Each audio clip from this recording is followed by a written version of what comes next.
Do you remember when Prime Video Direct stopped accepting documentaries and short films from indie filmmakers and distributors?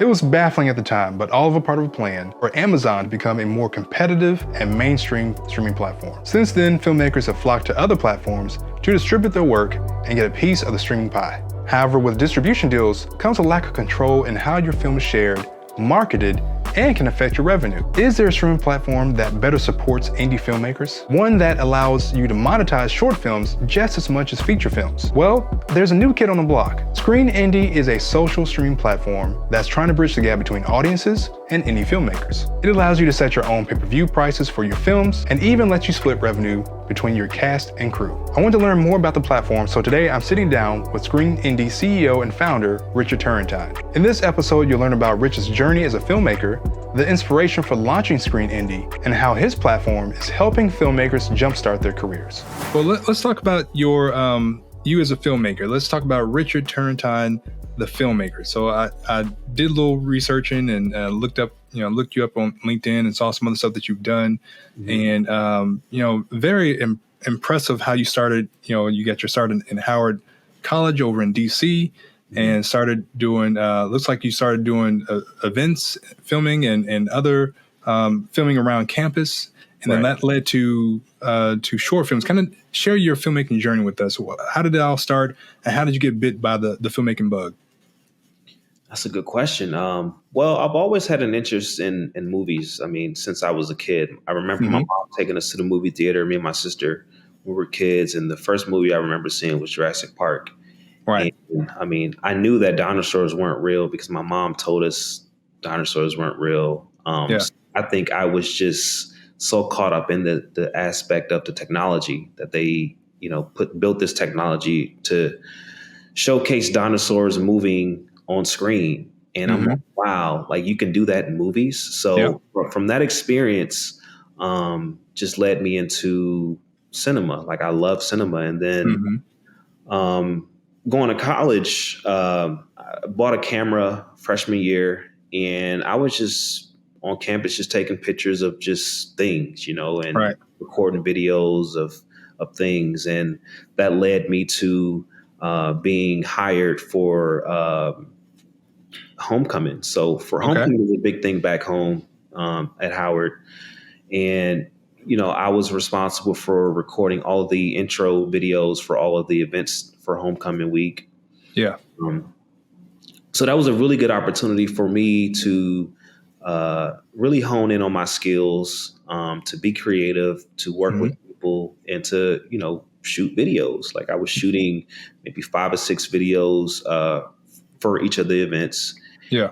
And so that led to me then, having the confidence to go out and shoot music videos for local artists in DC.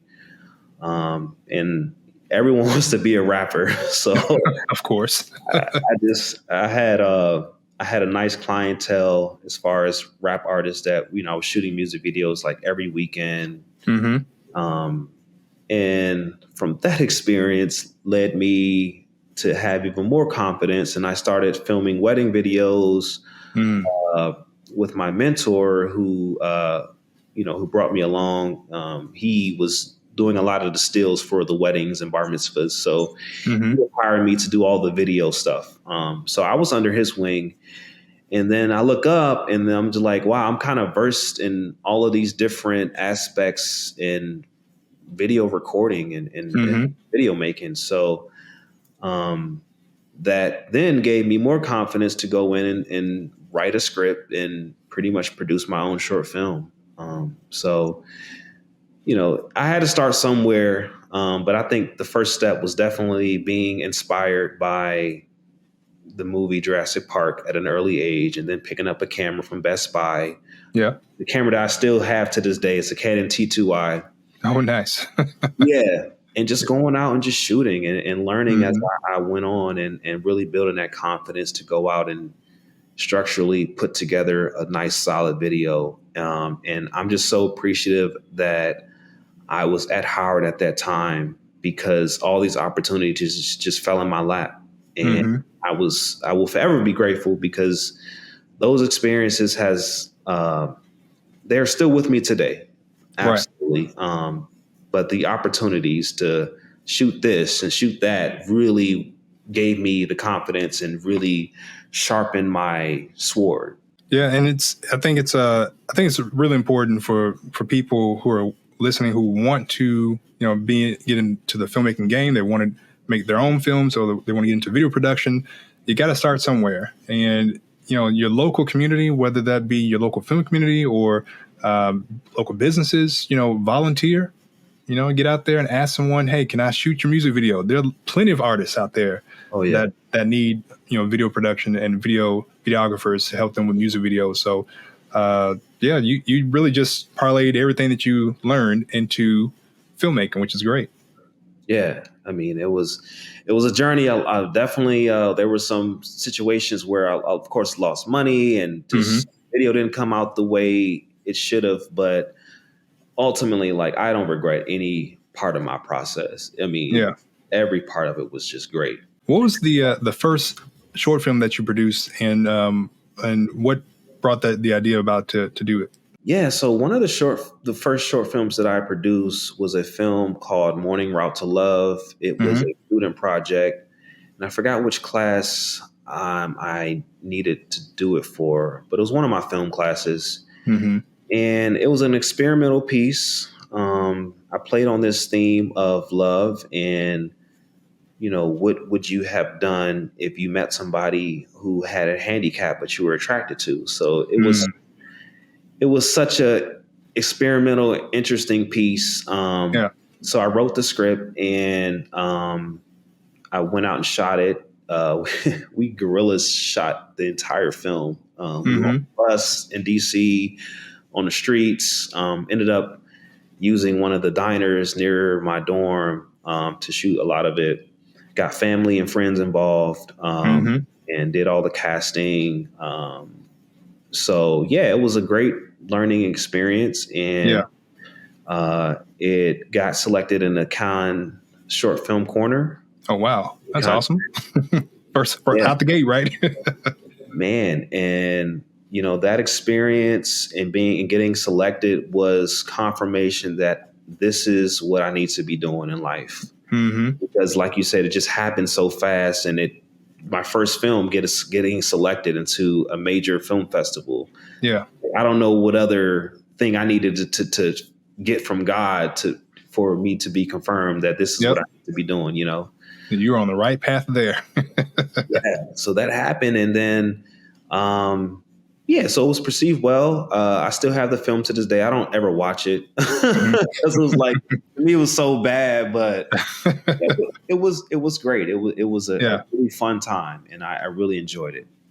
Yeah, I recently rewatched one of my first short films, and I was like, man, this is this is bad, but it's good because it's training ground, And it's every project you build upon it and you move forward and you take those lessons learned to the next project, Yeah, exactly.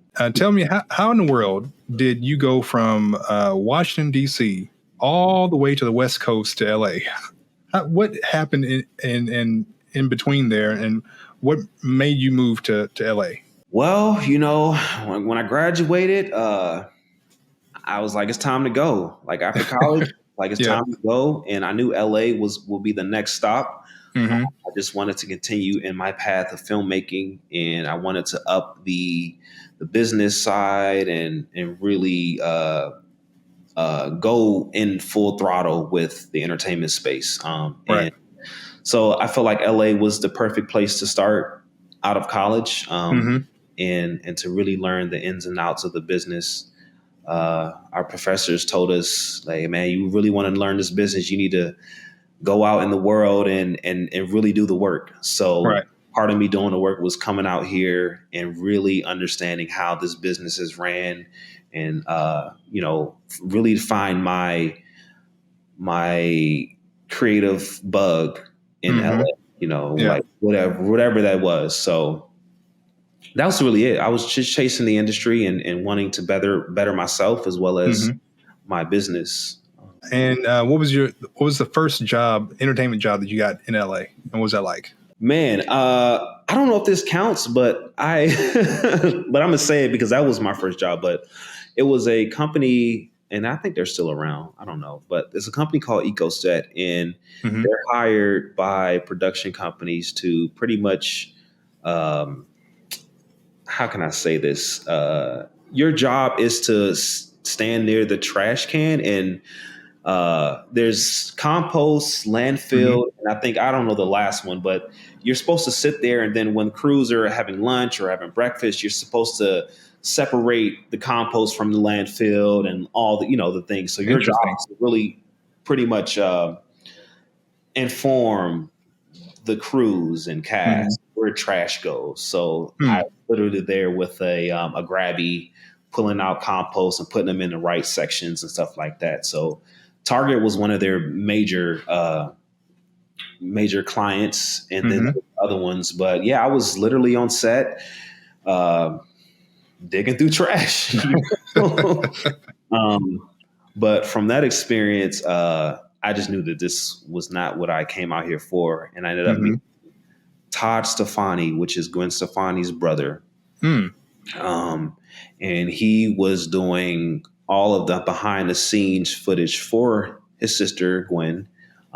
She was doing one of the Target campaigns where they had like this huge stage and she was coming down. It was very elaborate, but I went over, I saw what he was doing. I said, hey man, I'm working here at EcoSet, but this is not what I'm looking to do in the industry. He's like, well, what do you want to do? I was like, well, there's some projects that I've done. I can show you my portfolio, and this is what I want to do. So I literally pulled out my phone, showed him my work, and we exchanged information. Yeah. The next 2 weeks, he had me working with him, like literally that fast. Yeah. I said, this is not what I'm here for. How can I work with you in what you're doing, So from that experience, I was working and doing projects with all types of people, all types of celebrities, and a lot of just brand stuff. Wow, yeah. Just the doors just open. Yeah. And at the same time that was happening, I still had my network of friends that came out here from college that we kind of all band together and worked on projects together. So I was getting my feet wet in both spaces, the super industry stuff, and then also the stuff with like my friends, So from Todd, he kind of showed you the ropes. So as far as like behind the scenes, productions and producing those videos, because I've seen a lot of your work. Well, you've done, behind the scenes for different movies, and you've done different brand shoots with like Men's Health with Kevin Hart and some other stuff. How did those things come about? Or did they come about right after you kind of hooked up with Todd, or a little bit after that? Yeah, so that's me working with Todd and another guy named Dipple. Wow. So I was cameraman for a lot of those projects, and I didn't edit any of those projects, but I was on set shooting Kevin Hart and Orlando Bloom, and again Gwen Stefani and Christina Aguilera. So I was working on these projects, with these guys that literally brought me under their wing. Yeah. And, I was taking the very minimum as far as the day rate, but I just wanted the experience and to build my portfolio ultimately. Richard, can you tell us what is Screen India? What is your vision behind it? What do you want to accomplish for independent filmmakers? A lot of the ideas has stemmed from my experience as well as my colleagues' experience in the industry. And I wanted to build something different than other streaming platforms. So not only are we a streaming site, but we like to call ourselves a social streaming site because you do other things outside of just streaming. Filmmakers don't have the access that they need to continue their careers. So I wanted to build a platform that really embraces all these things. A platform that, users, filmmakers can trust to submit their films. Right. They could earn an honest living. And, it's all non-exclusive. So just want to do something different that really empowers filmmakers across the board. So been fortunate enough to have a team to build it out. And, we're going on our second year. We have films from all over the world. Our user base is steadily increasing on a daily. And people are catching wind. And, that's just the goal, to continue to build it out and really tap into a lot of the internal verticals that we're looking to build down the line.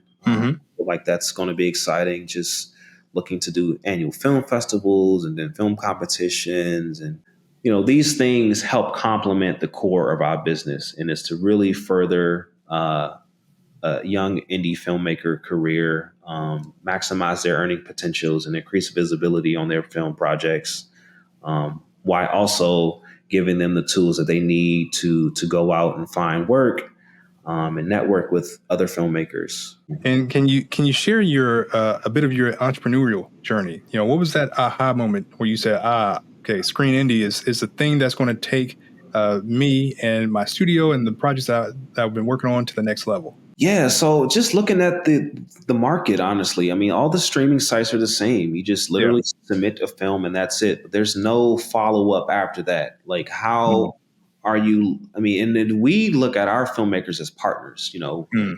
We can provide you these opportunities for you to excel in the entertainment space, not only from streaming but from other aspects as well. So it was very critical that we built out these things to again foster and further the careers of these independent filmmakers, and also to increase the visibility and earning potentials for your films that you have on our platform. That was a no-brainer. And then I had the confidence to go out. So I didn't say this before, but I ended up getting a job at Uber, Uber tech office, a very small office.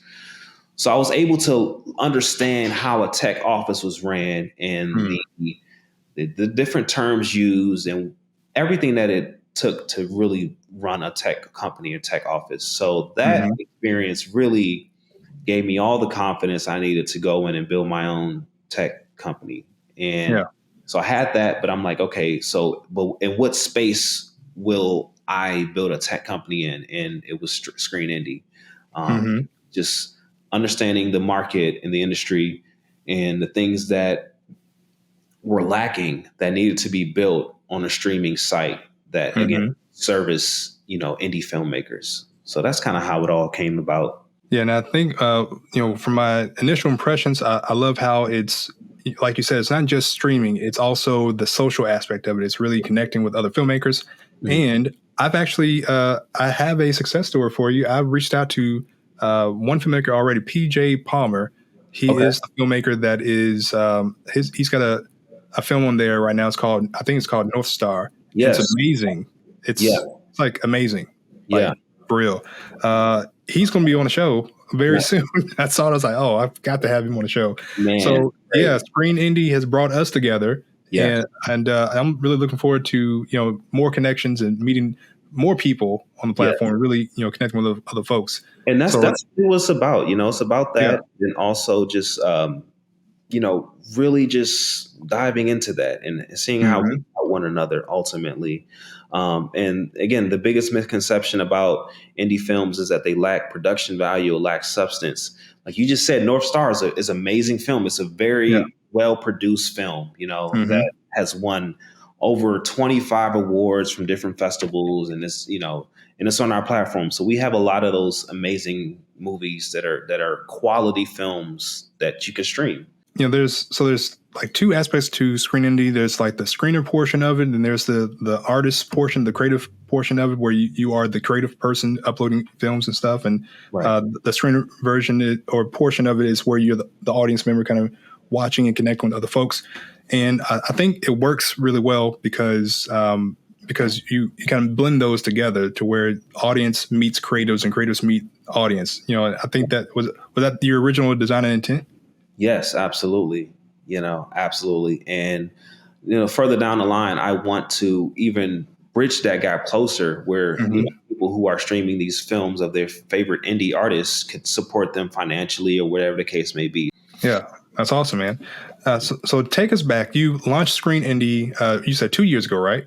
Yeah. Take us back to, let's go back 3 years ago before Screen Indie. You had the aha moment. You said, okay, the streaming market, it kind of sucks, especially for indie filmmakers who are trying to distribute their films. There's no connection there. What was your next steps after that aha moment? And you needing to get a platform together? I mean, what did you do next? Yeah, so I just took it upon myself to put together an entire wireframe of the website, Mm-hmm. pretty much all the ideas that I had in mind. I wrote out the description of the company and a very brief description, and then Mm-hmm. went full fledged into building out the wireframe. I'm a visual person, so I have to Right. see things in order to get a clear understanding of it. And so when I put together the wireframe and understood the functionality of like, each feature and each button and Mm-hmm. everything, it was then time for me to present that and show and send that to a developer and to Mm. get a quote in which, I would have to be responsible for paying to get it all built out. Right. What I did. And the initial team that I hired wasn't the greatest. So I had to move to another team, which I'm still with today. Mm-hmm. But they took that original wireframe that I put together and they created what you see today. I mean, Wow. they took that into a whole nother level because my wireframe was just like chicken scratch. Yeah. But it was clear enough for them to understand my vision and what was to be expected on the website. Mm-hmm. Again, I wanted to highlight all the keys and the tools and features that really set us apart from other streaming services and put a lot of emphasis on the social aspect of it. We have a feature where, creators can go in and submit a film and then, of course that, but then also the ability to set a split pay-per-view. Okay.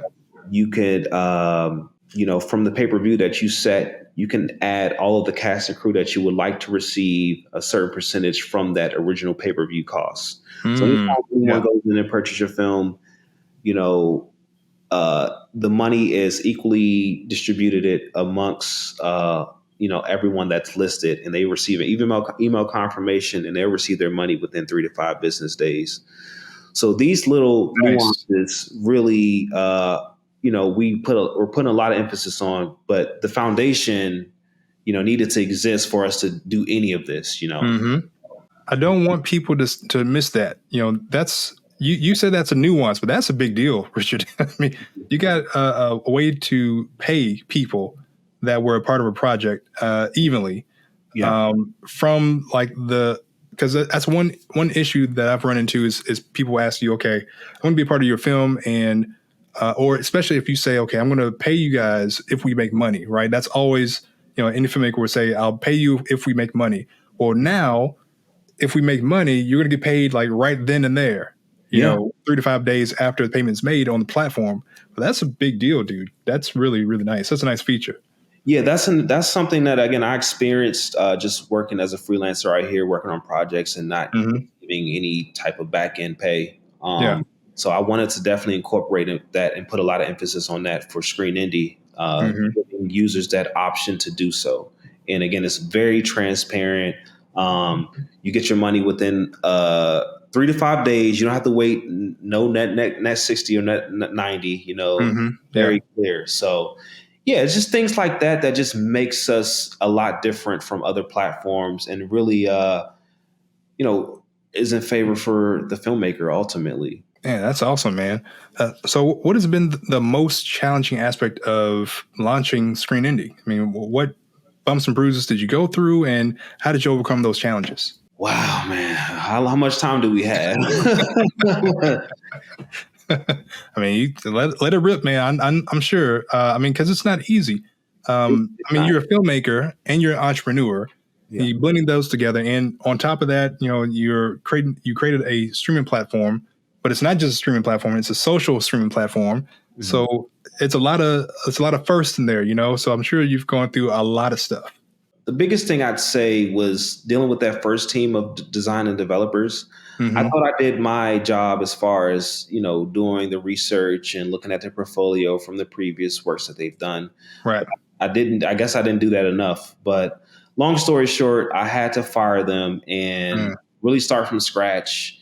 And there's an open lawsuit right now going on Oh with wow. so it got legal. So Mm-hmm. that's been the ugliest part of this whole journey. Yeah. Was dealing with that and really asking myself if this is worth it, because it's Mm-hmm. expensive. Like this is not a cheap project to do. Right.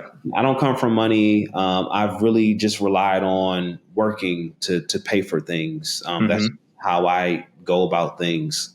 I don't ask for money. I don't crowdfund, which is nothing wrong with that, but that's just not my way. Yeah. So, it was a lot of money and I lost a lot of money. I'm still fighting to get that back. But, I think the passion for the project and the passion to really serve the independent filmmaking space has kept me going. Yeah.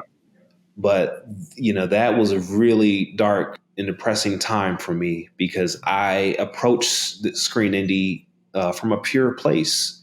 Yeah. Good intentions, wanting to build something to really help people ultimately. For that to happen really crushed me. So I was down for some time. I can honestly sit here and say that I was down for some time.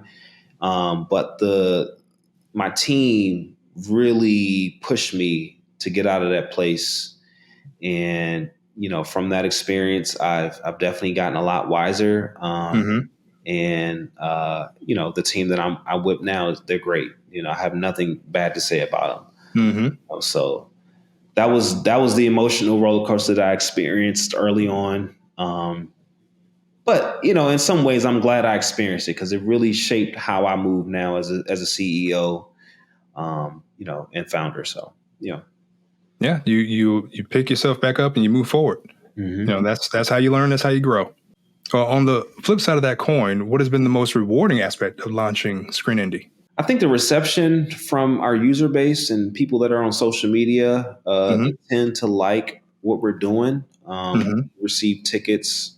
We have a ticketing system where people can submit support tickets that they're having issues or want to congratulate us or applaud us, or whatever. So, receiving those messages and have been the most rewarding part of this process because you don't often see things, but when people go out their way and really send us a comment or send us a ticket or whatever, it really makes me feel good and it just confirms what we're doing is the right thing.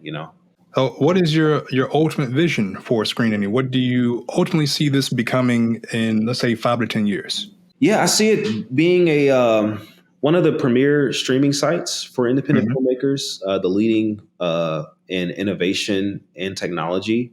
I want us to continue to have that mindset for not only streaming, but being at the forefront of technology and innovation.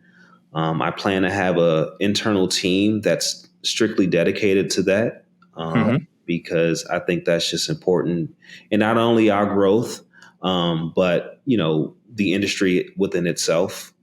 I want us to continue to test things and really just challenge ourselves ultimately. But I do see this being a very big business down the road within 5 to 10 years. Walk me through the customer journey. What you ultimately want from independent filmmakers to do. So I'm a brand new filmmaker. I've got a new film. Let's say it's a feature film. It's a feature. It's my very first feature.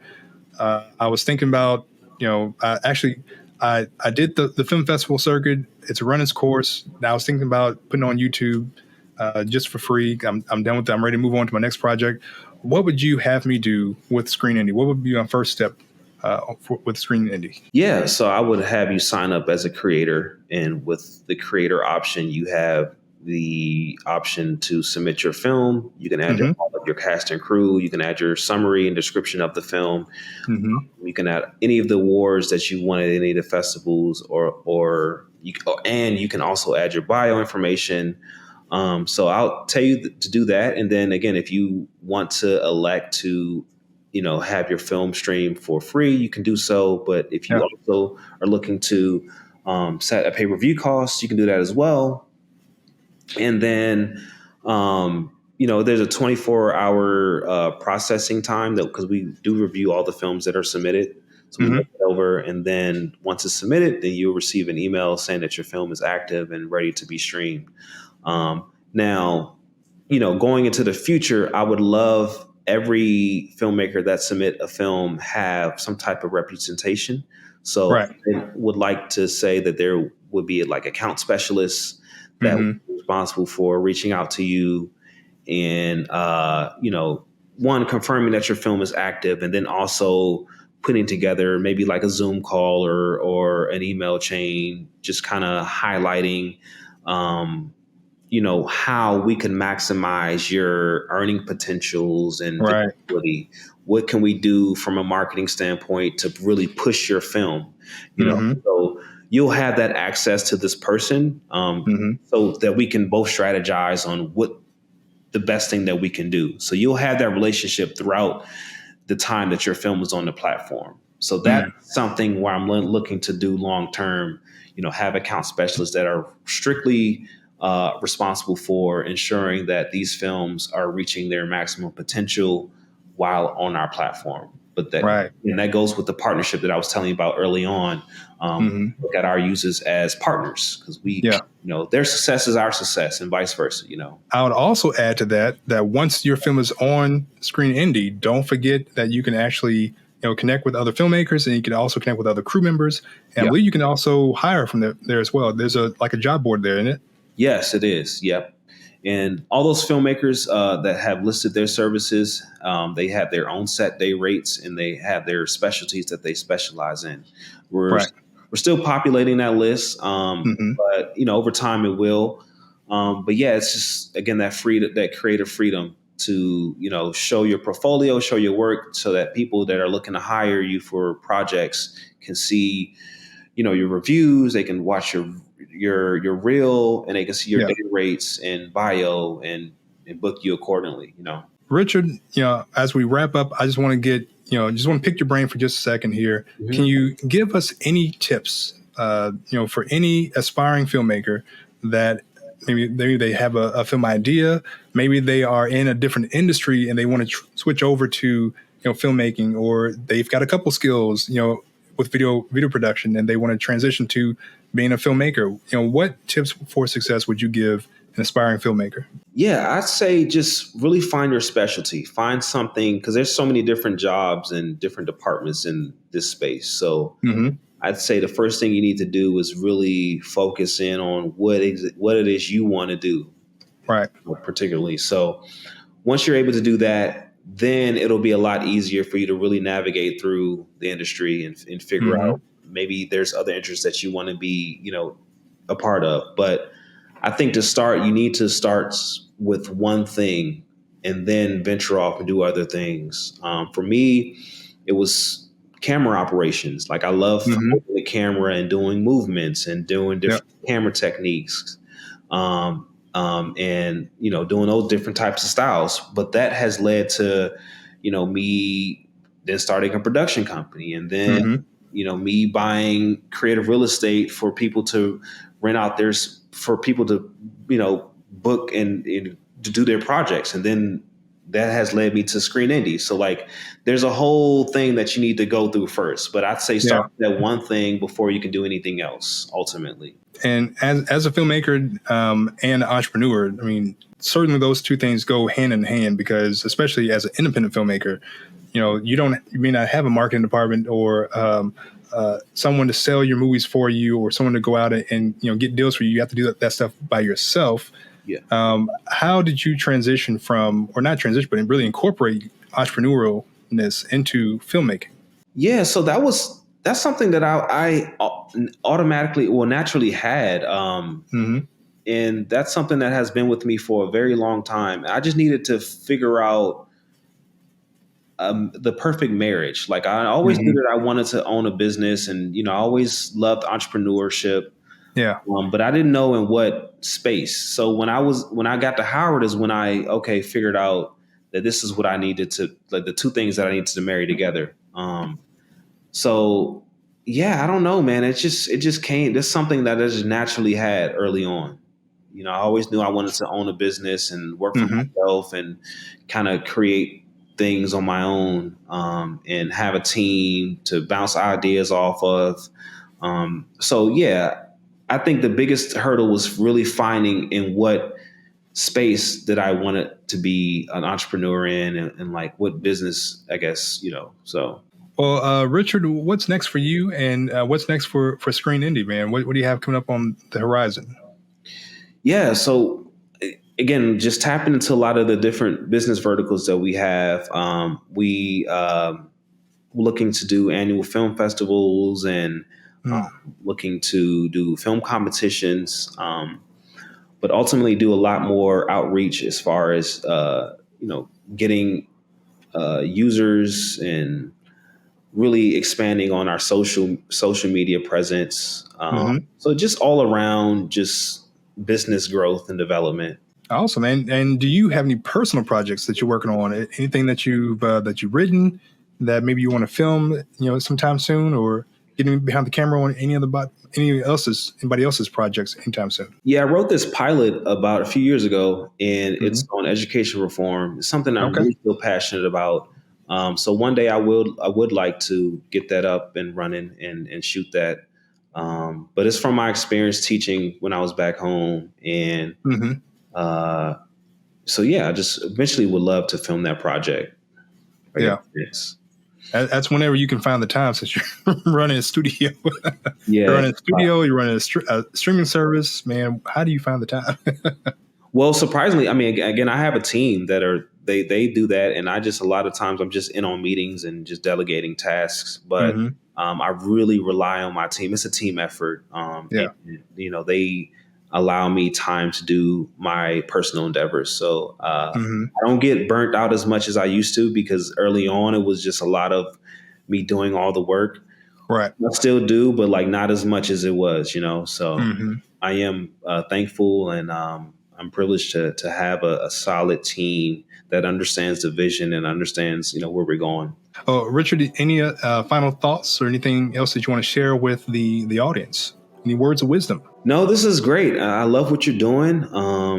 And thank you so much for the opportunity. Thank you. And I really appreciate it. Yeah, thank you so much. Appreciate you. And everyone that's watching, if you stuck around this far, be sure to like and subscribe this video, like and subscribe to the channel, as I will have a review of the platform Screen Indie coming up very soon. So definitely want to check that out. And of course, you can find links to Screen Indie in the description of this video below as well. So thank you all for watching, and we will see you next time. Peace out. Peace out.